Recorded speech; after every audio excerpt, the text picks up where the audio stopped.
दर्शकबिन नमस्कार। कार्यक्रम मेरो किसान मेरो अन्नदातामा तपाईहरूलाई हार्दिक स्वागत छ। म दुर्गा भट्ट। कर्णाली प्रदेश सरकार भूमि व्यवस्था कृषि तथा सहकारी मन्त्रालयको सहकार्यमा एनटिभी कोहलपुरले तयार पारेको कार्यक्रम मेरो किसान मेरो अन्नदाता तपाईँ हरेक महिनाको पहिलो आइतबार साँझ 7:30 बजे र भोलिपल्ट बिहान 9 बजे एनटिभी कोहलपुरमा हेर्न सक्नुहुन्छ। यस कार्यक्रममा हामी मन्त्रालयले अघि सारेका कृषिसँग सम्बन्धित कार्यक्रमहरू, तिनको कार्यान्वयनको अवस्था, ती कार्यक्रमबाट कृषकले हासिल गरेका उपलब्धि, कृषिको आधुनिकीकरण लगायतका विषयमा चर्चा गर्छौं।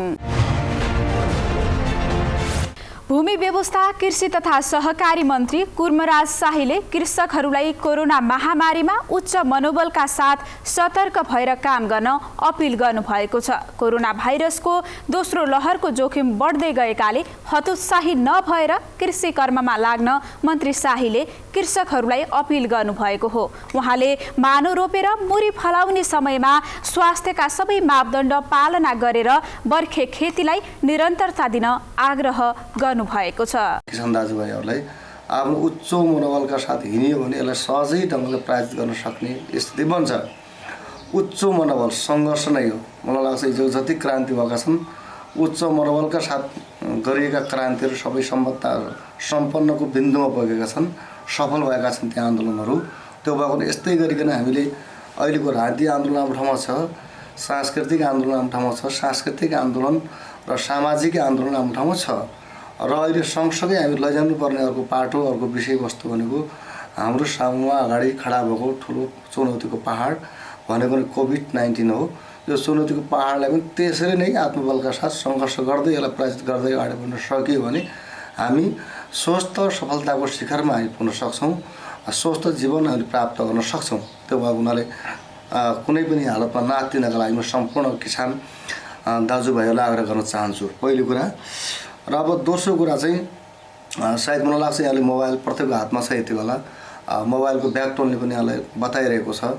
यसै गरी विभिन्न सञ्चार मिडियाको माध्यमबाट पनि आएको छ, सामाजिक सञ्जालहरूमा आएको छ र आफू सुरक्षित हुनका निम्ति त्यसले केही तरिकाहरू सिकाएको छ तपाईँहरूलाई।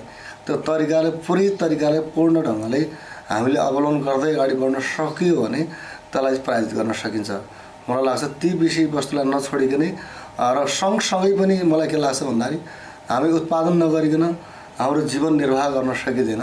फेरि अहिले त यो हाम्रो विशेष गरी कर्णाली प्रदेशमा उत्पादनको महत्त्वपूर्ण घडीमा, महत्त्वपूर्ण बेलामा चाहिँ हामी उपस्थित भएका छौँ, हामी आएका छौँ। अब यति बेला मानु फालेर मुरी उत्पादन गर्ने भन्छन् र यो मलाई लाग्छ यति बेला मानु हामीले फालिन छरिन भने चाहिँ मुरी उत्पादन गर्न सकिन्न। त्यो मुरी उत्पादन गर्न सकिएन भने वर्षभरिका निम्ति हामी चाहिँ मलाई लाग्छ हाम्रो पेट भोगो राख्नुपर्ने अवस्थामा चाहिँ हामी छौँ। त्यो भएको हुनाले सजग र सचेतका साथ मानु फालेर मुरी उत्पादनको दिशातिर तपाईँहरू लाग्नुहोस्, म तपाईँलाई आग्रह गर्न चाहन्छु किसान दाजुभाइहरूलाई। र मलाई लाग्छ यो धेरै लामो समय रहँदैन र निश्चित यसको अवधि हुन्छ, निश्चित सीमा हुन्छ। निश्चित अवधि र सीमापछि यो आफै बिस्तारै पराजित भएर अनि ह्रास भएर गइहाल्छ। त्यो भएको हुनाले अर्कोले लाएको छ, त्यो मान्छे मर्या छ अनि म पनि कहिले काहीँ मरिहाल्छु कि भन्ने ढङ्गले मनोबल कुनै पनि हालतमा नगिराउनु होला। मनोबल उच्च नै राख्नु होला। मनोबल उच्च नै राख्नुभयो भने यो स्वतः आफै यो पराजित भएर जानेछ र तपाईँ एउटा स्वस्थ लाइफको एउटा परिकल्पनामा तपाईँ आफूलाई उभाउन सक्ने सफल हुनुहुनेछ। चालु आर्थिक वर्षका कार्यक्रमलाई नै निरन्तरता दिएर नीति तथा कार्यक्रम र बजेट आउने कृषि मन्त्री कुर्मराज शाहीले बताउनु भएको छ। उहाँले कृषकहरूको दैलोमा पुगेर कार्यक्रम ल्याउन तयारी गरे पनि कोरोनाका कारण त्यो सम्भव नभएकोले जनमुखी बजेट ल्याउने प्रतिबद्धता व्यक्त गर्नुभयो। असाढ 1 गते बजेट भाषण हुन्छ।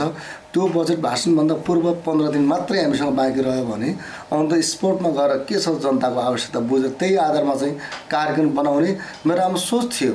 तर त्यो सोचबाट आज हामी टाढै रहनुपर्ने अवस्था भयो र त्यो भएको अझै पनि मलाई लाग्छ अलिक कोभिडले बिस्तारै बिस्तारै ह्रास हुँदै आयो भने अझै पनि हामी तपाईँहरूको बिचमा आइपुग्नेछौँ। सहकारीहरू समूहहरूले चाहिँ करप्सन गर्यो भन्ने कुरो ठुलो एउटा आलोचनाको विषयवस्तु बनेको छ। यो आलोचनाको विषयवस्तुलाई कसरी हल गरेर, कसरी अन्त्य गरेर साँच्चीकै जनतामुखी यो कार्यक्रम बनाउन सकिन्छ, जनमुखी कार्यक्रम बनाउन सकिन्छ, अझ गरिब जनताको मुखी यो कार्यक्रम बनाउन सकिन्छ भन्ने सोचका साथ जान प्रयास गर्दा गर्दा पनि साथ दिइरहेको छैन। तर पनि हामी यहाँभित्र बसिरहँदाखेरि यहाँको भूगोललाई हामीले बुझेका छौँ, यहाँको आत्मालाई हामीले बुझेका छौँ, यहाँको गरिबको अवस्थालाई बुझेका छौँ, यहाँको जनसङ्ख्याको हिसाब किताबलाई राम्रोसँग हामीले राखेका छौँ, हेक्का गरेका छौँ। त्यसको आधारमा अहिले आउने बजेटलाई समन्वयक प्रकारले हामी वितरण गर्नेछौँ। यसैबीच मन्त्री शाहीले ढुवानीमा अनुदान र गोठाला कृषकहरूलाई भत्ता उपलब्ध गराउने योजनाहरू पनि समावेश गरेर कार्यक्रम ल्याउने उल्लेख गर्नुभयो। सिँचाइ नै उत्पादनको पहिलो आधार भएकोले पोखरी निर्माण अनिवार्य गर्ने नीति अवलम्बन गरिने मन्त्री शाहीको भनाइ छ।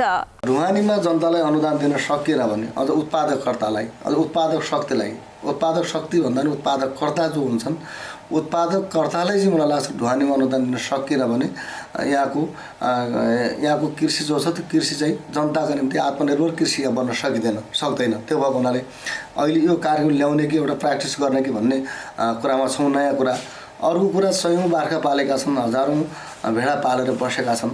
आज ती बिचरा गोठालाहरूको चाहिँ जीवन अन्धधुन्ध छ, अकालमा ज्यान जानुपर्ने अवस्था छ, औषधि मूल्य नपाएको अवस्था छ। तर त्यो औषधि मूल्य प्राप्त गर्नका निम्ति त्यो पेसाप्रति उसलाई लालायत पर्नका निम्ति एउटा गौरव महसुस गर्नका निम्ति म आज भेडी गोठालो हुँ भन्ने कुरा जो अपमानित स्थिति छ, त्यो अपमानबाट त्यसलाई अन्त्य गरेर सम्मानका साथ बाँच्नका निम्ति, सम्मानित हुनका निम्ति गोठालो भन्ने शब्द अपमानित शब्द हो नि, गोठालो भन्ने शब्दलाई अपमानित शब्दलाई अन्त्य गरेर त्यसका निम्ति केही हामीलाई चाहिँ त्यो गोठालालाई औषध उपचारको निम्ति प्रत्येक महिना मन्थली एउटा राहत व्यवस्था गर्न सकियो। औषध उपचारको निम्ति अझ हामीले भनेका छलफल गर्दैछौँ। सायद मलाई लाग्छ 1000 व्यवस्था गर्न सकियो महिनाको भने औषध उपचार गर्ला। जग्गालाई सिन्सित नपार्ने भने जग्गा उत्पादन हुनै सक्दैन। अर्ग्यानिक खेती भन्नुहोस् या प्राङ्गणी भन्नुहोस्, जे पनि भन्नुहोस्, पहिलो कुरा त जग्गा चाहिँ बाँझो राख्नु हुँदैन। जग्गा बाँझो नराख्ने निम्ति पहिला कुरा सिँचाइ पुर्याउनु पऱ्यो। अब सिँचाइ कुला हामीले नलिने भनेका छौँ। यति बेला कुलाको जिम्मा चाहिँ भौतिक पूर्वाधार मन्त्रालयले दिन्छौँ हामी। र यति बेला हामीले गर्ने काम भनेको कम्तीमा जग्गा थोरै भए पनि जग्गाको हेक्टर हेर्छौँ हामी, त्यसको क्षेत्रफल कति छ र त्यसका आधारमा एउटा पोखरी अनिवार्य, न्यूनतम 10 लाखदेखि 50 लाखसम्म एउटा पोखरी बनाइदिएर त्यो जग्गालाई कसरी सिंचित पार्न सकिन्छ भनेर पोखरीमा बढी जोर गरेका छौँ। र त्यसलाई पोखरीमा पानी टाढा हुनसक्छ मुहान, त्यो टाढा मुहानबाट त्यो पोखरीमा पानी खसाउनका निम्ति पनि पाइपको व्यवस्था गरिदिने हामीले व्यवस्था गरेका छौँ। लिफ्ट सिँचाइलाई पनि हामीले जोर गरेका छौँ। यति बेला सायद हाम्रा धेरै गाडहरू छन्, धेरै नदीहरू छन्, बगिरहेका छन्, हामीले टुल हेरिबस्नुपर्ने अवस्था छ। त्यो गाडको पानीलाई कसरी सदुपयोग गर्न सकिन्छ भन्ने उद्देश्यका साथ मलाई लाग्छ मन्त्रालय स्तरमा चाहिँ यहाँका विज्ञहरू हामी सबै बसेर लिफ्ट सिँचाइलाई हामीले जोर गरेका छौँ। दर्शकवृन्द, कर्णालीका 10 जिल्लामध्ये रुकुम पश्चिमलाई प्रशस्त रूपमा अन्न र नगदे बाली उत्पादन गर्ने जिल्लाको रूपमा चिनिन्छ। अन्न बालीसँगै अर्ग्यानिक तरकारी खेती र फलफुलका लागि समेत रुकुमको हावापानी उपयुक्त भएकोले कृषिसँगै तरकारी खेतीमा किसानको आकर्षण बढेको छ। विशेष गरी जिल्लाको मुसिकोट, त्रिवेणी, सानीभेरी र चौरजहारीमा प्रशस्त मात्रामा अर्ग्यानिक तरकारी खेती उत्पादन हुने भएकोले व्यावसायिक किसानको आकर्षण तरकारी खेतीमा बढेको हो। हाम्रा रुकुम पश्चिम संवाददाता अमरराज पुनले पठाएको यो सामग्री अबको प्रस्तुतिमा। अर्ग्यानिक तरकारी खेतीका लागि रुकुम पश्चिमको माटो र हावापानी अनुकूल भएकोले जिल्लाका अधिकांश किसानले तरकारी खेतीलाई मुख्य खेतीको रूपमा अँगालेका छन्। अन्नबाली भन्दा व्यावसायिक तरकारी खेतीबाट मनग्गे आम्दानी गर्न सकिने भएकोले मौसम अनुसारको अर्ग्यानिक तरकारी खेती रोजाइमा पारेको किसानको भनाइ छ। परम्परागत र निर्वाहमुखी खेती किसानी भन्दा आधुनिक र प्रविधि मैत्री तरकारी खेतीबाट घर व्यवहार सञ्चालनमा ठूलो सहयोग पुग्ने भएकोले जिल्लाका किसान व्यावसायिक तरकारी खेतीमा लागेका छन्। पछिल्लो समय कर्णाली प्रदेश सरकार अन्तर्गत भूमि व्यवस्था, कृषि तथा सहकारी मन्त्रालयले समेत कर्णालीका व्यावसायिक किसानलाई प्रोत्साहन स्वरूप प्रदान गर्दै आएको अनुदान तथा सहुलियत रकमले किसानलाई थप सहयोग पुगेको छ। विभिन्न आर्थिक वर्षमा सरकारले प्रदान गर्ने सहयोगले नै व्यावसायिक किसानलाई अर्ग्यानिक तरकारी खेती उत्पादनतर्फ लाग्न थप उत्साह मिलेको किसानको भनाइ छ। यो हाम्रो चाहिँ नि 11 रोपनी जग्गामा जो हामीले तरकारी गरेका छौँ सर, यो तरकारी चाहिँ नि जस्तै चिचिन्ना, करेला, काँक्रा, बोडी, सिमी, टमाटर र गाजर, यो हाम्रो जो हामी यो खेती छ, यो खेतीमा चाहिँ जो हाम्रो कर्णाली प्रदेश सरकारले चाहिँ दिएको चाहिँ 4 लाखको अनुदानमा हामीले टनेल बनाएका छौँ। यो टनेल बनाएकोमा हामी निकै खुसी छौँ। अझै पनि सरकारले चाहिँ के हेर्छ कि केही अनुदान पार्छन् कि भन्ने चाहिँ हामीलाई आशा छ। अनि चाहिँ यो आशाप्रति चाहिँ हामी निकै उत्साहित भएर हामीले काम गरिराखेका छौँ र अझै पनि गर्ने छौँ भन्ने हामी चाहिँ आशाप्रति छौँ। रुकुम पश्चिममा चालू आर्थिक वर्षमा प्रदेश सरकारको कृषि मन्त्रालयबाट कृषि व्यवसाय प्रवर्धन कार्यक्रम अन्तर्गत जिल्लाका व्यावसायिक तरकारी किसानले अनुदान सहयोग पाएका हुन्। अर्गानिक तरकारी खेतीका लागि सरकारले गर्ने प्राविधिक सहयोगले मात्र नभई अब किसानका लागि गुणस्तरीय बिउ बिजनको पनि सहयोग आवश्यक रहेको व्यावसायिक तरकारी खेतीमा लागेका किसानले बताउने गरेका छन्। हामी यस्तो तरकारी कृषि खेती गर्ने तरकारी नै गर्ने कृषक हो म। अनि हाम्रो यो यस्तो कर्णाली सरकारले हामीलाई तरकारी खेतीमा गरेको यतिसम्म केही बिउ बिजन पनि यताउता केही दिनुभएको अलिअलि दिनुभएको छैन। हामीले त्यही दिएको अलिअलि तरकारी बोडी लगाएका छौँ, करेला लगाएका छौँ, अनि उता टमाटर अनि यो काँक्रा लगाएका छौँ, अनि चिचिन्ना यो सबै तरकारी लगाएका छौँ। अनि हाम्रो यो हिउँदे बालीमा यो तरकारी लगाएका छौँ। अब बर्खे बाली भयो अनि हिउँदे बालीमा नि हामी अरू काउली अनि यताउता लगाउँछौँ। त्यही भएर हाम्रो पेसा नै तरकारी यो खेती गर्ने भएकोले हामीले यो तरकारी लगाएको हुनाले यो हामीलाई यो कर्णाली यो सरकारले हामीलाई अझै पनि बिउ बिजन यताउता सबै दिएपछि हामी अझै राम्रो गर्थ्यौँ होला, अनि अझै गर्थ्यौँ होला, अझ गर्ने पनि छौँ। र उहाँ नेपाल सरकारले हामीलाई यो कर्णाली सरकारले हामीलाई यो बिउ बिजनमा अनि यस्तो टनेलमा यताउतामा साथ सहयोग गर्यो भने हामी अझै हाम्रो यो पेसा हामी अगाडि बढ्ने पनि छौँ। कृषि विकास कार्यालय रुकुम पश्चिमले चालू आर्थिक वर्षमा प्रदेश सरकारबाट कृषि व्यवसाय प्रवर्धन कार्यक्रमका लागि 50 लाख प्राप्त गरेको हो। कार्यालयका निमित्त प्रमुख मीनबहादुर केसीले कृषि मन्त्रालयबाट आएको अनुदान रकम लक्षित वर्गसम्म पुगेको बताउनु भएको छ। विशेष गरी बेरोजगारी युवा, एकल महिला, दलित र अपाङ्गता भएका व्यक्तिलाई उक्त कार्यक्रम प्रदान गरिएको र जस अन्तर्गत व्यावसायिक तरकारी खेती अँगालेका किसानले नै सो कार्यक्रम पाएका हुन्। अनुदान सहयोग कार्यक्रम पाएका किसानले हाल सोचे अनुरूप नै व्यावसायिक तरकारी खेती मार्फत उत्पादनमा समेत सफलता हासिल गरेको निमित्त प्रमुख केसीको भनाइ छ।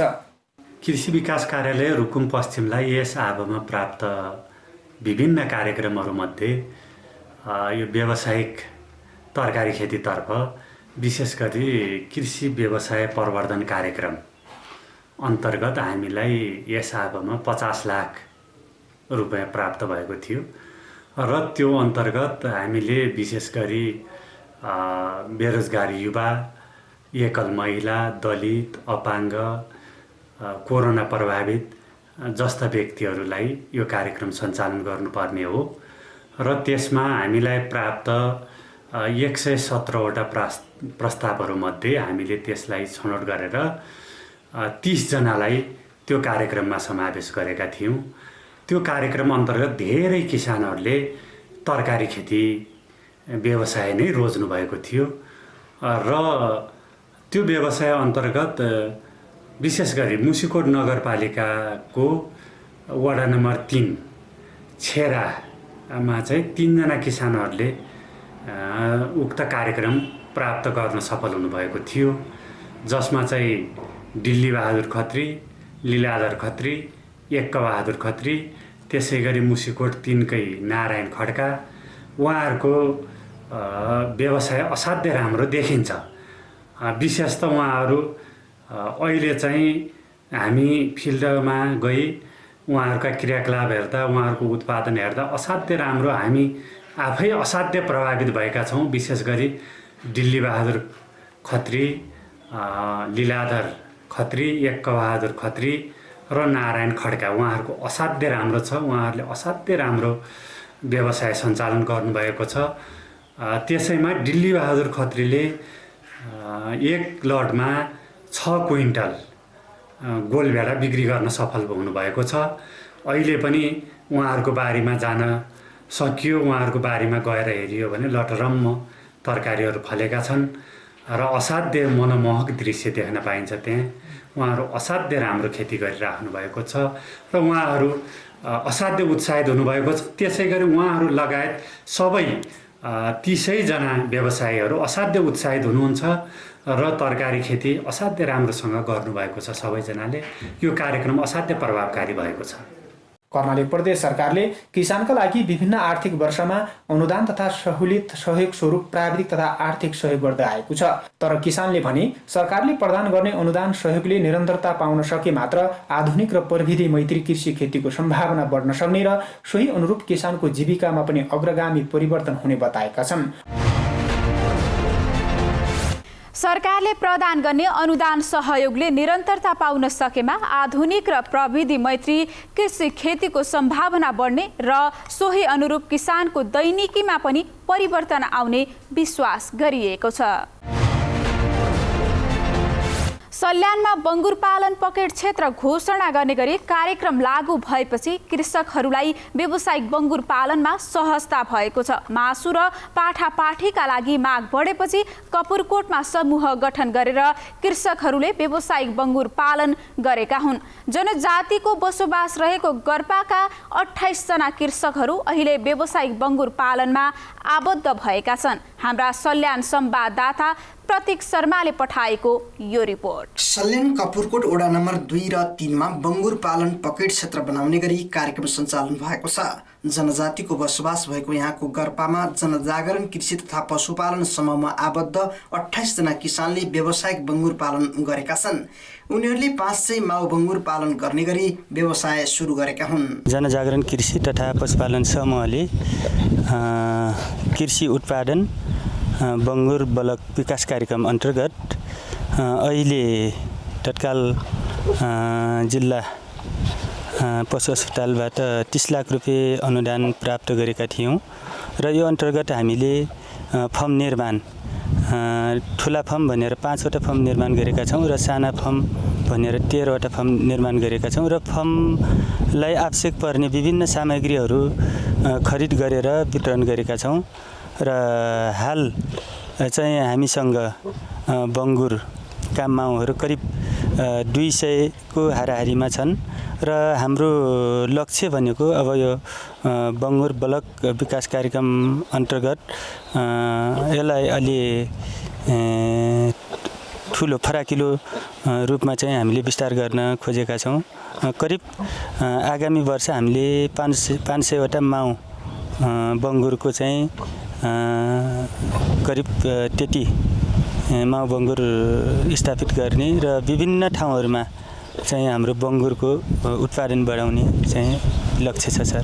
कृषि पकेट क्षेत्रका रूपमा परिचित कपुरकोट 2 र 3 मा कृषकले तरकारी खेतीका साथै पशुपालन गर्दै आएका छन्। तरकारी व्यावसायिक रूपमा गर्दै आएका यहाँका किसानले पहिले घरमा थोरै संख्यामा बङ्गुर पालन गरे पनि अहिले भने व्यावसायिक रूपमा बङ्गुर पालन गर्न थालेका हुन्।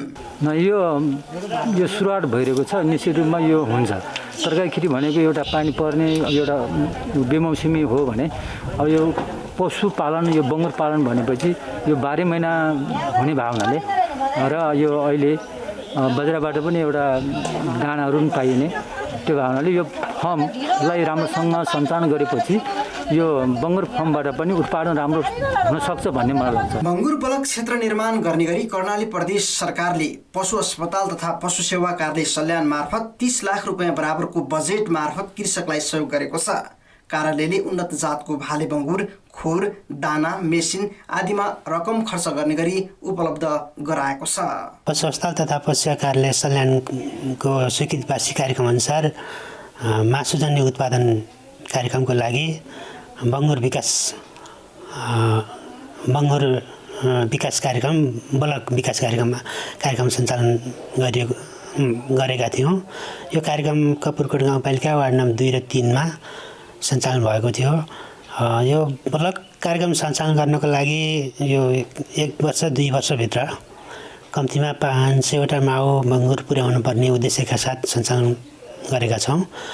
अहिले हामीले सञ्चालन गरेको जनजागरण कृषि तथा पशुपालन समूह मार्फत हामीले यो कार्यक्रम सञ्चालन गरेका छौँ। यस समूहमा हाल 44 जना सदस्यहरू हुनुहुन्छ र 44 जना सदस्यहरूमा केही पुराना र केही नयाँ गरेर अहिले वितरण गरेका झन्डै 100 वटा पाठापाठी बङ्गुरका पाठापाठी गरेर अहिले झन्डै 250 जति पाठापाठी र माउ गरेर 200 बङ्गुरहरू छन् र यो कार्यक्रम सञ्चालन भएर पुरा भइसक्यो भने र 2 वर्षभित्रमा 500 माउ बङ्गुर पुर्याउने लक्ष्य छ र केही सदस्यहरू पनि बढाउने र केही बङ्गुरको सङ्ख्याहरू बढाउने कार्यक्रम रहेको छ। यो वर्ष हामीले बङ्गुर विकास बलक कार्यक्रम अन्तर्गत 30 लाख कार्यक्रम रहेको थियो। त्यो 30 लाख मध्ये त्यहाँका किसानहरूको सल्लाह अनुसार 5वटा ठुला खालका बङ्गुर फार्म, 13वटा मझौला खालका बङ्गुर फार्म र अन्य सबै सदस्यहरूलाई सानो खालको बङ्गुर पालन व्यवसाय सुरुवात गराएका छौँ। यसलाई चाहिँ निरन्तरता दिने कार्यक्रम रहिरहेको छ। यो वर्ष पनि यसलाई चाहिँ निरन्तरता दिएर अबका दिनहरूमा त्यहाँ बङ्गुरको एउटा ब्लक बनाएर स्रोत केन्द्र जस्तै बनाउने हाम्रो लक्ष्य छ। छनौट गर्नको लागि हामीले सूचना प्रकाशन गरेका थियौँ। सूचना प्रकाशन गरे अनुसार 5वटा निवेदनहरू परेका थिए र ती निवेदनहरूको अध्ययन गर्दा, फिल्ड भेरिफिकेसन गर्दा त्यहाँ अरू ठाउँभन्दा त्यहाँ उपयुक्त एउटा के हुन्छ भने यो बङ्गुर पालनको लागि केही सांस्कृतिकसँग पनि जोडिएको हुन्छ। त्यो ठाउँमा जनजातिहरूको बाहुल्यता भएको र पहिलेदेखि पनि केही मात्रामा बङ्गुरहरू पालन गरिरहेका र त्यहाँ उत्पादन भएका बङ्गुरहरूको उत्पादन गर्ने मात्रै भएन, बजारको अवस्था पनि हेर्नुपर्ने हुन्छ। त्यहाँ उत्पादन भएका बङ्गुरहरू सजिलैसँग दाङ, रोल्पा, यतातिर रुकुम पनि गइराख्ने र त्यहाँ उत्पादन भएका पाठापाठीहरूको माग अत्याधिक बढी भएको देखियो। त्यसले गर्दाखेरि त्यो ठाउँ उपयुक्त छ भन्ने हिसाबले त्यो ठाउँ छनौट गरिएको। कपुरकोट क्षेत्रमा उत्पादन हुँदै आएका बङ्गुरका पाठापाठी कास्की, पोखरा, दाङ, बुटोल, रोल्पा लगायतका ठाउँबाट माग हुने गरेको छ। थोरै लगानी परिश्रमबाट पनि मनग्गे आम्दानी लिन सकिने बङ्गुर पालन व्यवसायलाई किसानको माग बमोजिम स्थानीय तहबाट सहयोग हुन आवश्यक देखिन्छ। कृषि पकेट क्षेत्रका रूपमा रहेको कपुरकोट 2 र 3 मा कृषकले तरकारी खेतीका साथै बङ्गुर पालन गरेर राम्रो आम्दानी गर्दै आएका छन्। हिमाली जिल्ला मुगुमा चरण क्षेत्र पर्याप्त मात्रामा छ, तर 12 महिना हरियो घाँस भने पाइँदैन। 12 महिना हरियो घाँस नहुँदा मुगाली कृषकहरूले पशुपालन व्यवसायबाट लाभ भने लिन सकेका छैनन्। मुगुका माथिल्ला बस्तीहरूमा भेडा र चौरी तथा तल्लो क्षेत्रमा गाई र भैँसी पाल्ने गरिन्छ। बारी जोत्न, कम्पोस्ट मल तयार गर्न र दुध दहीका लागि गाई र भैँसी पाल्ने परम्परागत प्रचलन छ। परम्परागत पेसालाई निरन्तरता दिँदै आएका मुगाली किसानहरूका लागि पछिल्लो समय पशु सेवा कार्यालय मुगुले विभिन्न सहुलियतका कार्यक्रम सञ्चालन गर्न थालेको छ। हिमाली जिल्ला मुगुमा चरण क्षेत्र पर्याप्त भए पनि 12 महिना हरियो घाँस नपाइने भएकाले पशुपालन व्यवसायबाट यहाँका किसानहरूले भने जति लाभ लिन सकेका छैनन्। मुगुका माथिल्ला बस्तीहरूमा भेडा र चौरी पालन गरिन्छ भने तल्लो क्षेत्रमा गाई र भैँसी पाल्ने गरिन्छ। बारी जोत्न, कम्पोस्ट मल तयार गर्न र दुध दहीका लागि गाई र भैँसी पाल्ने परम्परागत प्रचलन रहेको पाइन्छ। पशुपालनबाट पर्याप्त लाभ लिन नसके पनि परम्परागत पेसालाई निरन्तरता दिँदै आएका मुगाली किसानहरूलाई पछिल्लो समय पशु सेवा कार्यालय मुगुले विभिन्न सहुलियतका कार्यक्रमहरूको थालनी गरेको पाइन्छ। पछिल्लो समय सदरमुकाम गमगढी बजारमा व्यापार व्यवसाय लगायत विभिन्न कामका लागि दिन प्रतिदिन मानिसहरू थपिँदै जान थालेपछि गमगढी बजारमा मासु तथा दुधको माग बढ्न थालेको देखिन्छ। मासु र दुधको आपूर्तिका लागि भूमि व्यवस्था कृषि तथा सहकारी मन्त्रालय कर्णाली प्रदेश अन्तर्गत पशु सेवा कार्यालय मुगुले मासु तथा दुधको उत्पादनका लागि किसानहरूलाई भैँसी र भेडा पालन कार्यक्रमका लागि अनुदान प्रदान गरेको छ।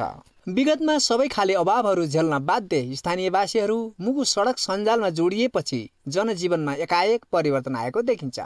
मुगु सडक सञ्जालमा जोडिएसँगै ढुवानी सहज भएपछि यहाँका मेहनती किसानहरूले आय आर्जनका विभिन्न विकल्पहरू खोज्न थालेको देखिन्छ।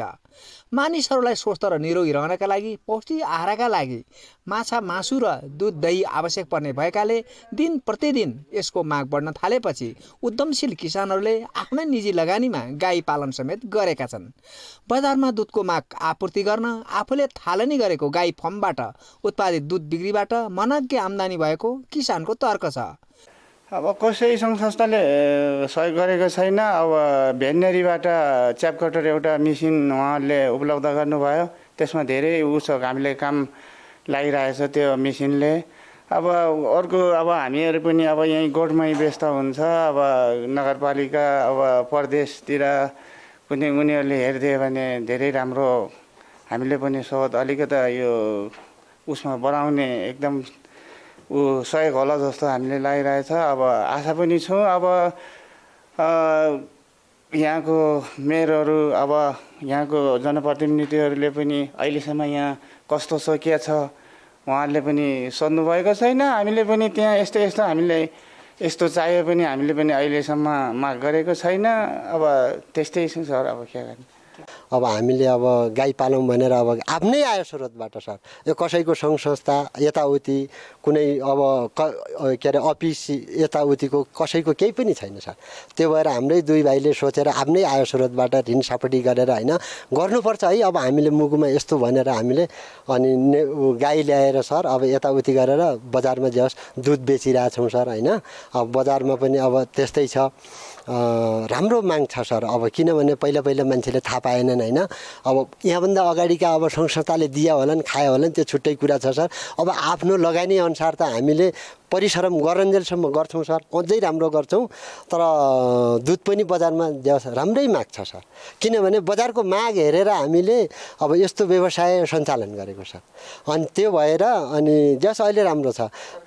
अब सरकारको बारेमा पनि भन्ने हो भने अहिले हामीले पनि कसैले केही गरेका छैनन्।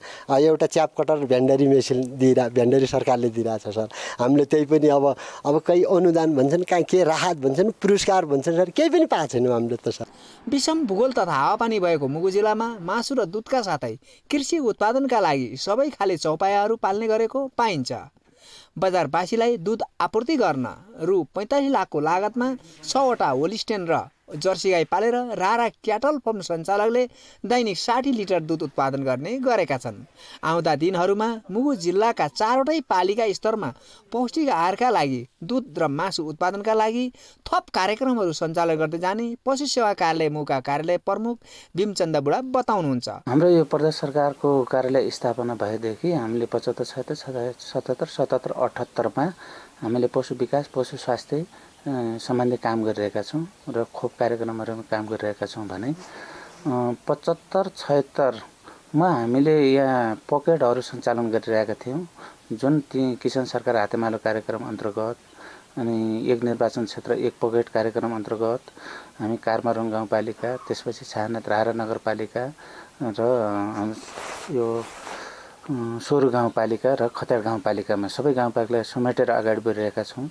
जुन पकेटभित्र अगाडि बढ्ने हो भने यो जिल्लामा हामीले सम्भाव्यता पशु सेक्टरको तुलनात्मक हिसाब गर्ने हो भने भेडा र बाख्रालाई हामीले बढी जोड दिएका छौँ। त्यसपछि भैँसी, त्यसपछि गाई। अब यो कार्यक्रमभित्र हामीले दुध आत्मनिर्भर कार्यक्रम सञ्चालन गर्नुपर्छ भनेर विगतमा हामीले यो छायानाथ रारा नगरपालिका वडा नम्बर 3 हेर्ने काँधमा भैँसी वितरण हामीले 22वटा भैँसी वितरण गर्यौँ। भूगोल र हावापानी अनुसार मुगुका हरेक क्षेत्रहरू विभिन्न पशुपालनका लागि उपयुक्त भएकाले यसतर्फ किसानहरूलाई आकर्षित गर्ने हो भने मनज्ञ नाफा हुने बुद्धिजीवीहरूको सुझाव छ। आउँदा दिनहरूमा मुगु जिल्लामा 4वटै पालिका स्तरमा दुध र मासु उत्पादनका लागि थप कार्यक्रमहरू सञ्चालन गर्दै जाने लक्ष्य पशु सेवा कार्यालयको छ। यसले स्थानीय कृषकहरूलाई थप उत्साहित बनाएको छ। हवस् त आजलाई मेरो किसान मेरो अन्नदाता कार्यक्रम यति नै। अर्को कार्यक्रममा विविध सामग्री लिएर उपस्थित हुने नै छौँ। एनटिभी कोहलपुर हेर्दै गर्नुहोला। नमस्कार।